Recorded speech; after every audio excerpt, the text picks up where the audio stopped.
तब चित चढ़व जो शंकर कहो, प्रभु अपमान समझ उड़त है।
ये हमारे राजा राम भैया ये बुलाहा से चल करके बाबा जी आए हुए हैं। प्रभु के चरणों में 21 पत्र मुद्राओं का प्रसाद समर्पित किया। और गुड्डू भैया आप इसी गांव के निवासी हैं, आपके कर कमलों से 51 पत्र मुद्राओं का प्रसाद प्रभु के चरणों में समर्पित है। हुआ क्या? तब चित चढ़ो जो शंकर कहो। बड़ा पश्चाताप हुआ और यज्ञशाला में उपस्थित सभी वेद पाठियों को, संत महात्माओं को कहने लगी जिसने जैसा किया है उसको वैसा फल मिलेगा। सुनहु सभासद सकल मुनिंदा। हे संत महात्माओं, यज्ञशाला में विद्वानों, तुमने जैसा किया है तुम्हें भी फल मिलेगा। सुनहु सभासद सकल मुनिंदा, और कही सुनी जिन शंकर निंदा। जिसने भगवान शंकर की निंदा की है उसको फल अवश्य मिलेगा। और सो फल तुरत लहब सब काहू। अपने पिता से कहा, हे पिता, तुम भी भली भांति पछताओगे जो तुमने भगवान शिव को निमंत्रण नहीं दिया, उनका भाग अपनी यज्ञशाला में नहीं दिया। कहने लगी, सुनहु सो फल तुरत लहब सब काहू। भली भांति पछतावती ताहू। भली भांति पछतावती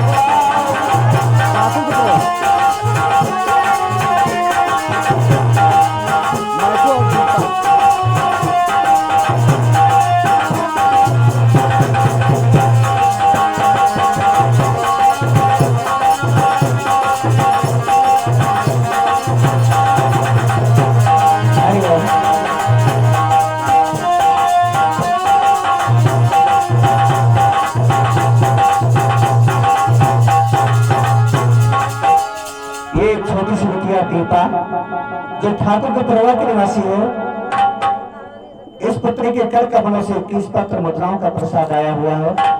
और मैकू भैया आप भी ठाकुर के परिवार के निवासी हैं, आपके कर कमलों से 21 पत्र मुद्राओं का प्रसाद प्रभु के चरणों में समर्पित है।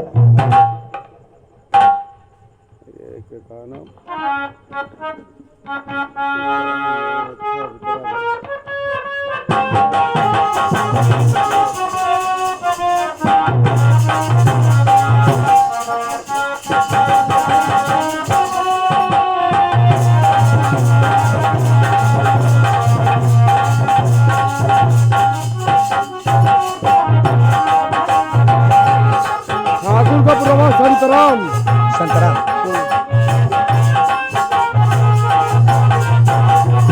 संतराम भैया, ये हमारे संतराम भैया आप ठाकुर के प्रवाह के निवासी हैं। आपके कर कमलों से 71 रुपया 50 और 20 कर कमलों से प्रभु श्री रामचंद्र के चरणों में समर्पित है। ठाकुर प्रहलाद ठाकुर का प्रभा। और ये हमारे प्रहलाद भैया ठाकुर के प्रभा के निवासी हैं। प्रहलाद जी के कर कमलों से प्रभु के चरणों में 21 पत्र मुद्राओं का प्रसाद समर्पित है। तो कहा है पिताजी, सती ने कहा है पिताजी, तुम भी भली भांति पछताओगे जब तुम हमारे प्राणनाथ का हमारा भाग नहीं लगाया। सुशील बीडीसी ठाकुर प्रभा। ये हमारे बीडीसी भैया सुशील जी आप बीडीसी पदाधिकारी ठाकुर के प्रभा के निवासी आप हैं। भगवान श्री रामचंद्र जी के चरणों में आपके कर कमलों से 101 पत्र मुद्राओं का प्रसाद समर्पित है। आप सभी को भगवान की कृपा से किसी चीज की कमी न हो।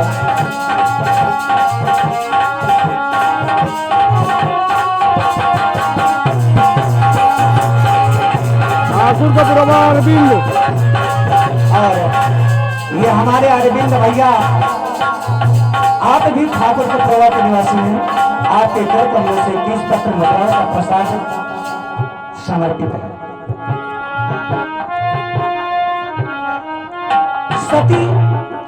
सती कहने लगी, हे पिताजी आप भी भली भांति पछताओगे क्योंकि तुम मेरे प्राणनाथ का भाग नहीं लगाया, मेरे प्राणनाथ का निमंत्रण नहीं दिया। सो फल तुरत लाभ सब काहू, भली भांति पछताओ पिताऊ। भगवान से सबके हितकारी हैं और तुमने उनको निमंत्रण नहीं दिया। जगदात्मा महेश पुरारी, जगत जनक सबके हितकारी।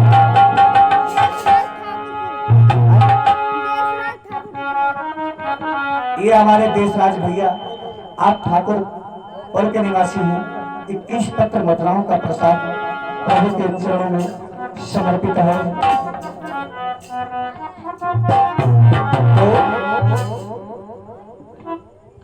ताजी हम तुरंत अपने मन को स्थिर करके सोच लिया कि अब ना मैं तो इधर की हूं और ना उधर की हूं। अब मैं अपने शरीर को योगाग्नि में जला डालूंगी। अब मैं कैलाश पर अपने प्राणनाथ के पास भी नहीं जाऊंगी।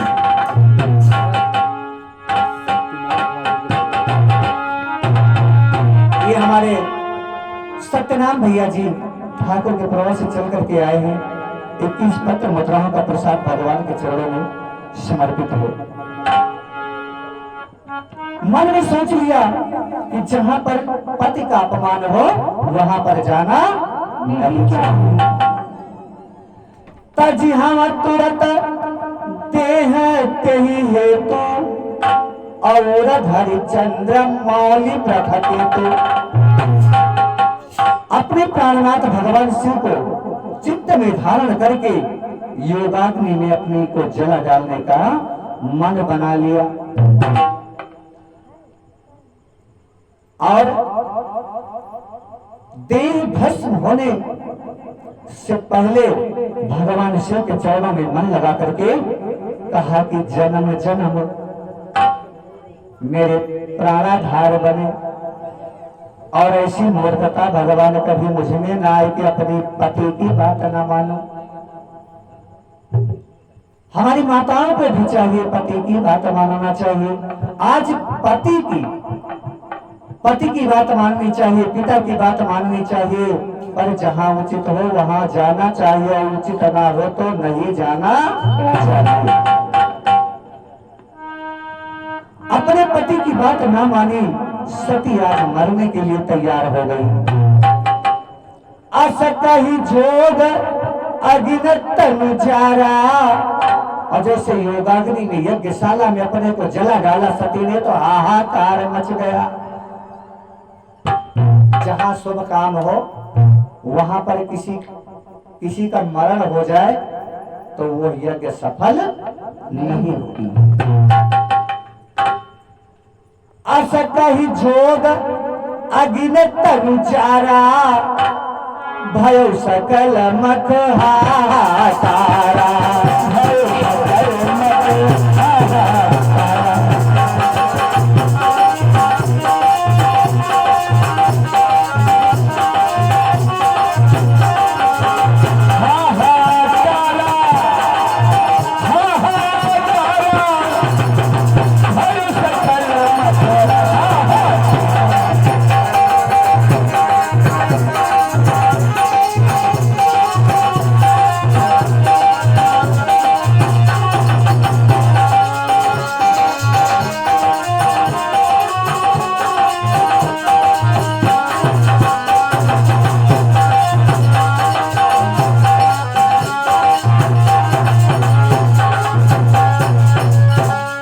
जब हाहाकार मच गया उस दक्ष की यज्ञ में सती ने अपने को जला डाला, तो जो गण भगवान शिव ने सती के साथ गण भेजा था कि जैसी खबर होगी हम तक पहुंचेगी, वे गण भाग करके कैलाश में गए और भगवान सती की बात भगवान शिव से बताई।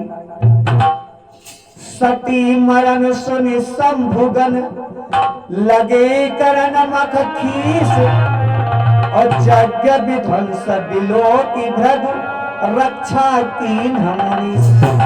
पहले तो गणों ने यज्ञ को विध्वंस करना चाहा, लेकिन भृगु मुनि ने उस यज्ञ की रक्षा की, तो गण कैलाश को चले गए और सब कुछ भगवान शिव से बता दिया। भगवान शिव को पता चल गया कि योगाग्नि में सती भस्म हो गई, क्रोधित हो गए, अपनी जटा को पटक दिया और वीरभद्र तैयार हो गए। वीरभद्र से कहा तुम जाकर के दक्ष की यज्ञ को विध्वंस कर डालो। समाचार सब शंकर पाए, वीरभद्र करी को पठाए।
वीरभद्र को बताया कि तुम जाकर के यज्ञ का विध्वंस कर डालो, तो वीरभद्र यज्ञशाला में गए और यज्ञशाला की यज्ञ को विध्वंस कर डाला।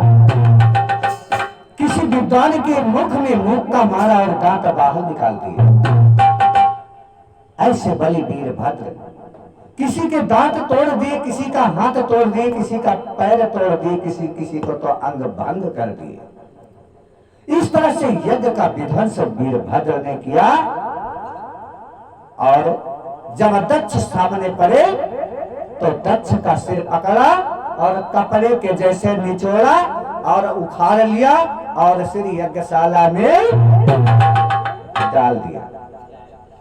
दक्ष का सिर उखाड़ करके वीरभद्र ने यज्ञशाला में डाल दिया। अब धड़ तो बाहर पड़ा है, यजमान समाप्त। ऐसा विध्वंस किया, यज्ञ को यजमान को मार डाला और वीरभद्र कैलाश पर जा पहुंचे और भगवान भूत भोलेनाथ से बताया कि हमने तो सब तहस नहस कर यज्ञ विध्वंस हो गई। सब देवता भागने लगे तो भगवान विष्णु को कहना पड़ा। भगवान विष्णु ने क्या कहा? क्या कहा?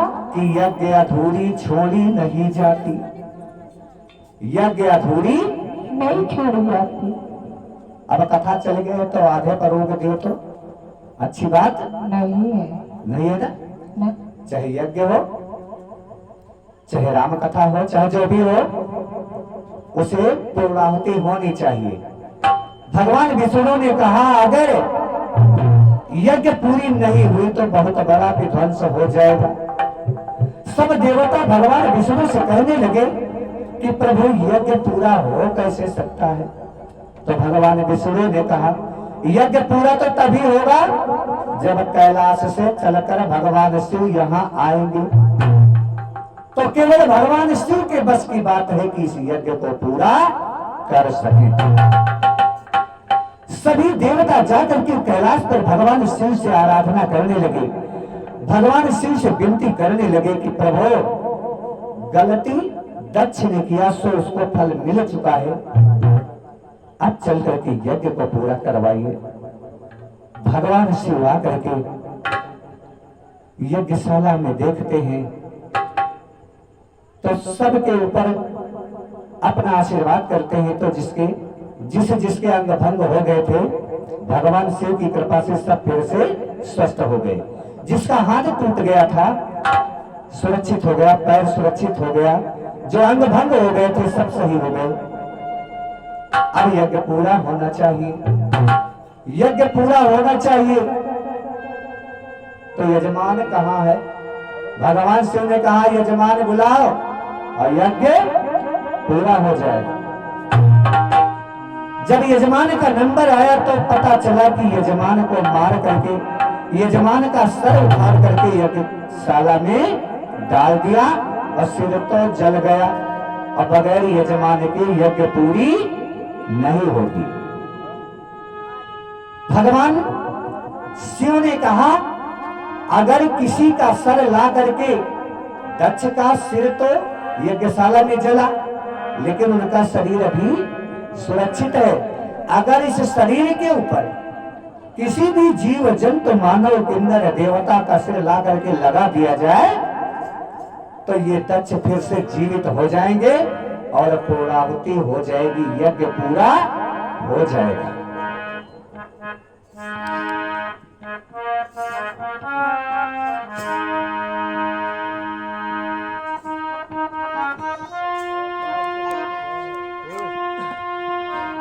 जब ऐसा आदेश दिया गया तो कौन अपना सिर दे सकता है? हुआ क्या, एक बकरी को एक बहेलिया मार रहा था और मार दिया था।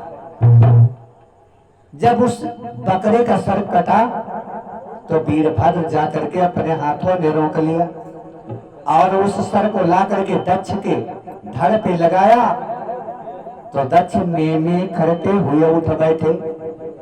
बकरे की आवाज में दक्ष प्रजापति बोलने लगे, इनका जगाओ। दक्ष उठ बैठे और भगवान शिव की कृपा से यज्ञ पूरा हुआ। बोलो शंकर भगवान की जय।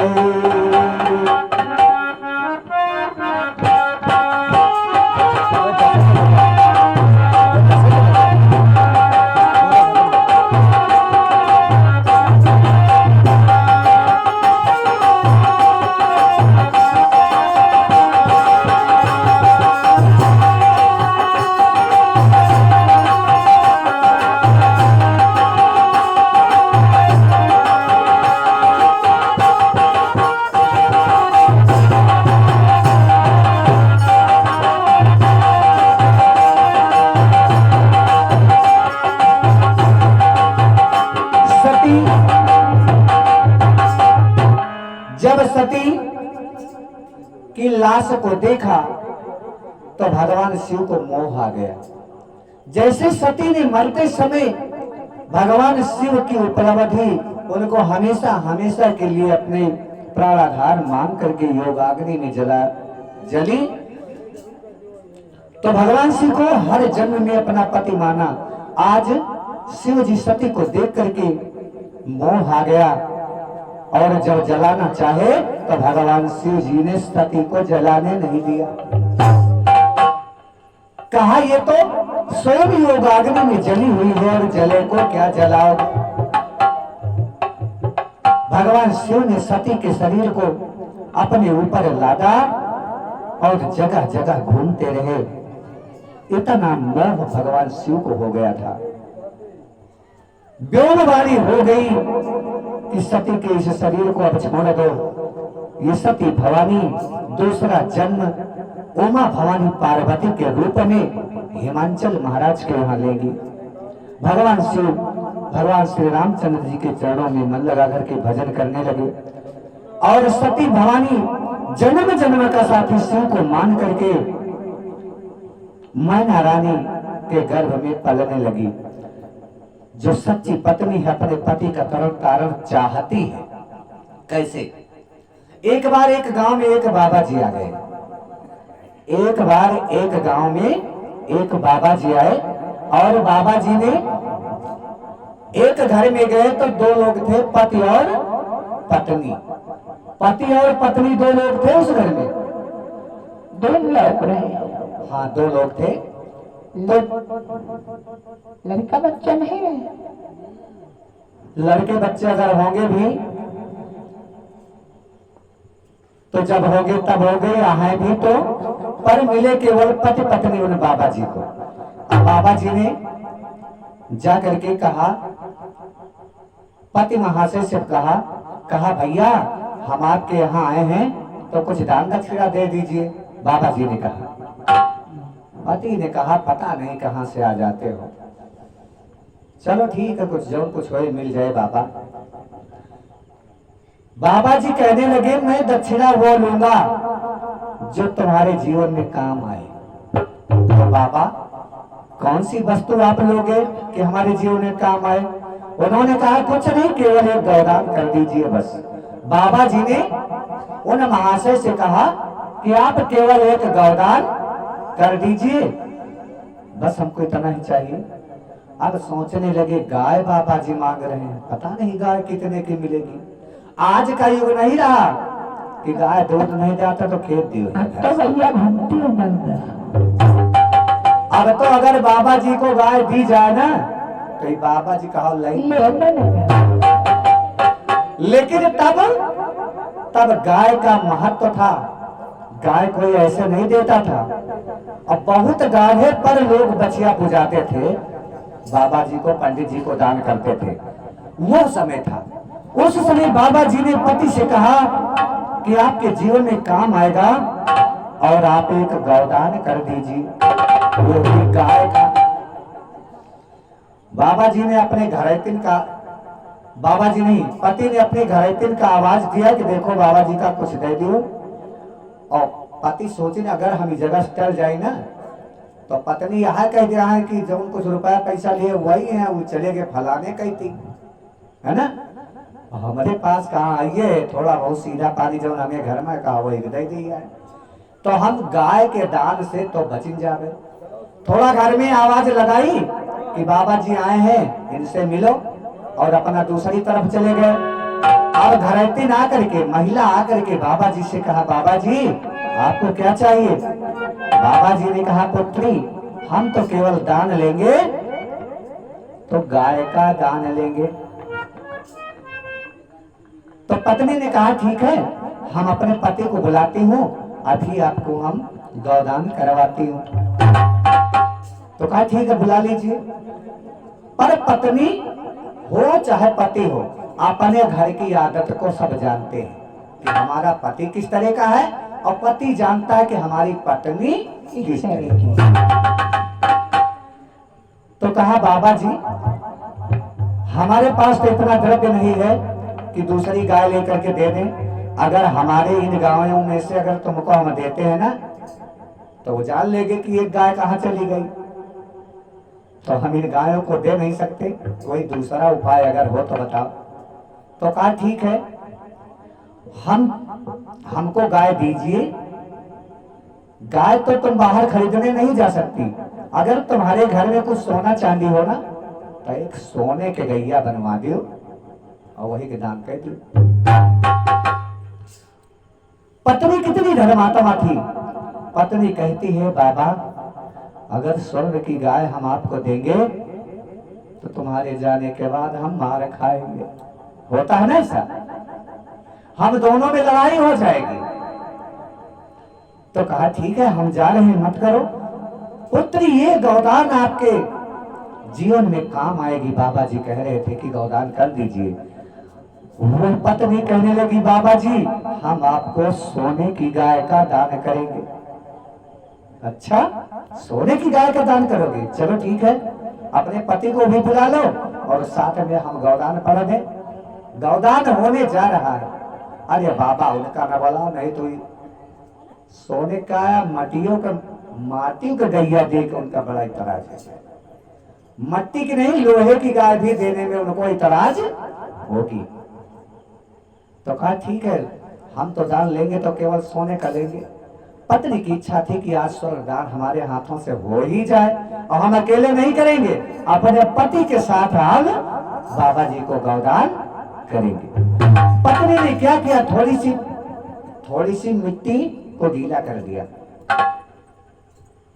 मिट्टी ताल से आई थी जिसे पिडोर बोलते हैं, पिडोर को गीला किया और सोने की गाय बनवाई या बनी थी। घर में सोने की गाय थी और उस स्वर्ण की गाय के ऊपर मिट्टी का लेपन किया। उस पत्नी ने मिट्टी की गाय के ऊपर मिट्टी की गाय सोने की गाय के ऊपर उस मिट्टी का लेपन किया। अब बढ़िया माटी की गाय तैयार हो गई। है तो सोने की गाय लेकिन दिखती है मिट्टी की गाय है। मिट्टी की गाय सोने की गाय बनवा करके उस पत्नी ने मिट्टी का लेपन कर दिया तो मिट्टी की गाय तैयार हो गई। बाबा जी जाना नहीं है, हम अपने पति को बुलाकर लाती हूँ, गौदान अवश्य करवाऊंगी। ऐसी पत्नी होनी चाहिए कि स्वयं के साथ पति का तरन तारण करे। जाती है और कहती है आइए आपको बाबा जी बुला रहे हैं। पति कहता जाओ जो कुछ हो दे दो, हम क्या करेंगे, नहीं आपको भी देना है साथ में, आशीर्वाद तो ले लो। पति को लेकर के अपने घर आती है और कहती है कि बाबा बिना कुछ ले जाइए ना होते थे मार्टिन के कहा कि गौदान कह दी जाए, जीवन के कोनो भरोसा कब जाना पड़ जाए, कब चले जाए, कब हमारी और आपका अंत दिन आ जाए। तो पति ने कहा ठीक है ये तो अच्छी बात है, चलो ठीक है तो गाय तैयार कर लिया जाए मिट्टी की, लेकिन बाबा न जाने पाए। पति कहता है कि बाबा न जाने पाए। कहीं ठीक है गाय तो तुम हमने तैयार कर ली है, बना करके हमने गैया तैयार कर ली है, तो ठीक है चलो बाबा जी गौदान करवा के ही जाना। पति कहने लगा और उस मिट्टी की गाय के ऊपर कपड़ा उड़ाया। पत्नी तो सब कुछ जानती है, बाबा जी सब कुछ जानते हैं, बाबा नहीं भगवान थे। पति ने क्या किया कि बाबा जी देखेंगे कि मिट्टी की गाय है, ऊपर से बढ़िया चुनरी ओढ़ा के, अच्छा देखने में भी अच्छी है, ये भी नहीं पता कि मिट्टी की है। पति की चालाकी है कि बाबा जी का गौदान करबे न करें, जान लिए कि माटी के गाय आए थे। बाबा जी के सामने बढ़िया चुनरी डाल करके अच्छे से ला करके गैया को और पति पत्नी मिल करके अपने हाथ में उस सोने की गाय को मिट्टी के रूप में जो दिख रही है और कहा बाबा जी संकल्प बोलो, मंगलम भगवान। अभी शुरू हो गए। बाबा जी ने मंत्र पढ़ा और बैतरणी तरन तारण के लिए गौदान करवाया और बाबा जी गाय लेकर चले गए। पति को कुछ पता नहीं, बड़े आनंद में हमने गौदान कर दिया और कुछ खर्चा भी नहीं हुआ। होता क्या है, पति पत्नी दोनों की कुछ दिन के बाद जब मृत्यु हो जाती है, जब मृत्यु हो जाती है तो यमराज लेकर के उनको जाते हैं और बैतरणी होती सुना है ना कि लोग जो मरते हैं, जो अच्छा काम करते हैं वो तो बैकुंठ को जाते हैं और जो अच्छा काम नहीं करते हैं उनको ऐसी बैतरणी पार करनी पड़ती है जो रक्त, पीप, मदिरा, तमाम आदिष्ट साधनों से भरा हुआ वो बहुत दूर का बैतरणी नदी होता है, उसको पार करना पड़ता है। जब यमराज के दूत पति पत्नी से कहने लगे कि इसे बैतरणी नदी को पार कर जाओ, तो कहा अरे इसमें तो हम डूब जाएंगे। पति ने कहा कि इस बैतरणी नदी में तो हम डूब जाएंगे। कहा अगर कोई दान कुछ किए हो तो तुम अपने उस दान को, उस दान का नाम ले लो, तो वो सहारा के लिए तुम्हारे पास आ जाएगा। तो कहा हमने तो कभी दान किया नहीं, तमाम कथा सुने गए, 1 रुपया नहीं दिया और देना चाहिए ना। और पत्नी जाती थी तो चाहे 10 रुपया चढ़ावे। हमारे भैया लोग कितने लोग आए, जिसके जो भी श्रद्धा थी चढ़ाया भगवान के चरणों में। कहा मैंने जीवन में केवल एक दान किया है, गाय का। तो दूतों ने कहा बड़ा बढ़िया दान की हो, गाय तो पारे कही दे। चलो ठीक है, गाय लाई गई। तो दूतों ने कहा यही गाय का दान किया था तुमने? कहा हाँ किया तो यही था। तो ठीक है, इसको नदी में उतारो, इसकी पूंछ पकड़ लो। इस गाय की पूंछ पकड़ लो, न बैतरणी पार हो जाओगे। अब डरने लगा पति और पत्नी हंसने लगी। पति डरता है कि अरे ये मिट्टी की गाय है, ये तो इसमें गल जाएगी और हम बीच धारा में डूब जाएंगे। तो भाई दूतों ने कहा जो तुमने दान किया है वह तुम्हारे सामने है, अब इससे ज्यादा कुछ तुम्हारी सहारा के लिए कुछ नहीं आ सकता है। पत्नी ने कहा कि पकड़ो ना, गाय हमने दान किया तो बैतरणी हो जाएगी। अरे पागल हो क्या तुम, ये मिट्टी की गाय हमको कहां पार कर पाएगी इस बैतरणी नदी से। पति कहने लगा ये मिट्टी की गाय हमको इस बैतरणी नदी से पार नहीं कर पाएगी। पत्नी ने तुरंत उसकी पूंछ पकड़ी उस गाय की और पति का हाथ पकड़ा। पति ने हाथ झिटका, कहा छोड़ो, तुमको मरबे करियो, हम को मार देंगे। देखो इनके दिमाग, माटी की गाय के हाथ पकड़ती है, अपनों बीच धारा में डूब जाए और हम को डूबो दी। इस तरह से पति बिगड़ने लगा और पत्नी ने कहा हम ऐसे तुम्हारा हाथ नहीं छोड़ेंगे, 7 फेरे लिए तुम्हारे साथ। और गांठ लगाई जाती है ना, फेरा लेते समय ऐसी गांठ लगाई जाती है कि वो प्रेम कभी टूट ना पाए, वो बंधन कभी टूट ना पाए। पर दिल में गांठ ना लगा लेना। गांठ कई प्रकार की होती है। प्रेम की गांठ कभी टूटना नहीं चाहिए और दिल में कभी गांठ पड़ना नहीं चाहिए। होता क्या है, पत्नी उस हाथ को नहीं छोड़ती, कहती है कि हमने तुम्हारे साथ 7 फेरे लिए हैं और तुमने अभी तक हमारा हाथ थामा है, मेरे जीवन को पार किया है। आज हम तुम्हारा हाथ थाम करके बैतरणी को पार करेंगे। ऐसी धर्म पत्नी को होना चाहिए। आज सती ने भी संकल्प किया कि जब जब मेरा जन्म हो तो मेरे पति भगवान शिव हो। हाथ पकड़ लिया अपने पति का तो छोड़ा नहीं और उस गाय की पूंछ पकड़ ली और उस गाय को उतार दिया बैतरणी में। अब गाय चलने लगी। पति तो प्रसन्न नहीं था। जब मिट्टी गलने लगी तो पति कहने लगा शायद यहाँ डूबने तक पानी ना हो, चलो लौट चली। छोड़ो तुम पूंछ गाय के, अरे छोड़ो गाय के पूंछ, नहीं तो हम सब जने डूब जाए। पति ने हाथ नहीं छोड़ा।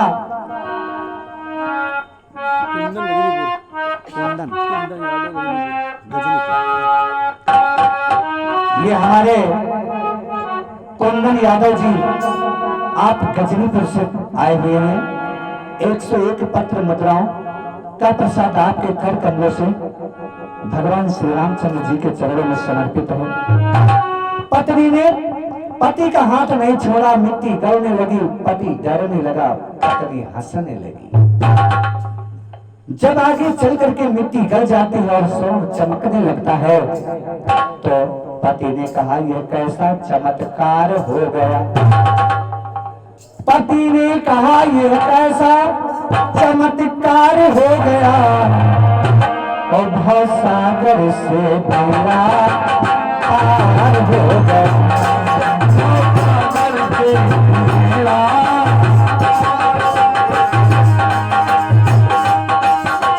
कहा पति ने कैसा चमत्कार हो गया। और भवसागर से कैसे बेड़ा पार हो गया। भवसागर से बेड़ा पार हो गया। भवसागर से बेड़ा पार हो गया। चमत्कारी हो गया। चमत्कार हो गया। भवसागर से कैसे बेड़ा पार हो गया। भवसागर से बेड़ा पार हो गया। भवसागर से बेड़ा पार हो गया।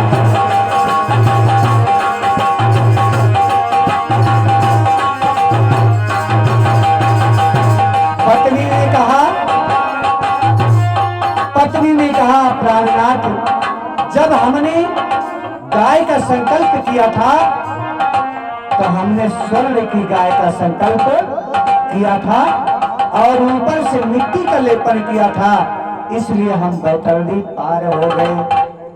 तो राघवेंद्र सरकार की